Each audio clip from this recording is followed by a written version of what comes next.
most likely component to fail in any computer or storage device is the moving part, which is the hard drive that's spinning anywhere from 5,400 to 15,000 rotations per minute. RAID, which stands for Redundant Array of Independent Disks, is a redundant system that uses multiple hard drives to store your data, so that even if one drive fails, your data is safe and accessible. Redundant systems are used in all kinds of critical applications where failure would be disastrous, such as aircraft control systems. Similarly, a redundant disk system could save your business from critical data loss and therefore should be considered as part of any data protection scheme. Let's start with some common RAID terminology.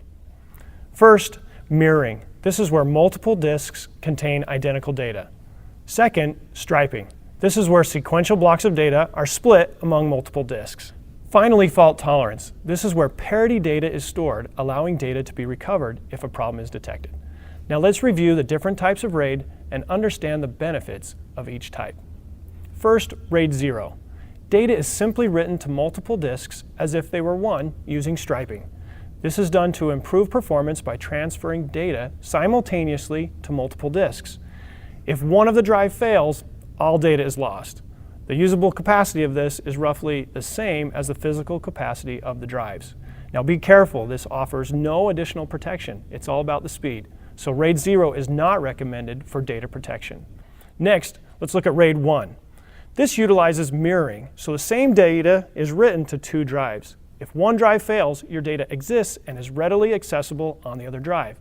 The usable capacity will be roughly half the physical capacity of the drives. For example, if you have two drives that are 1 terabyte and set up for RAID 1, then you will have only 1 terabyte of usable capacity. Next, RAID 5. Data is written across all the drives with extra information called parity, such that your data can be retrieved if any one of the set of drives fails.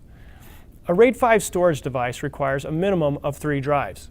The usable capacity will generally be the physical capacity less 1 drive. So if you have 4 1 terabyte drives, there will only be 3 terabytes of usable capacity. Next, RAID 6.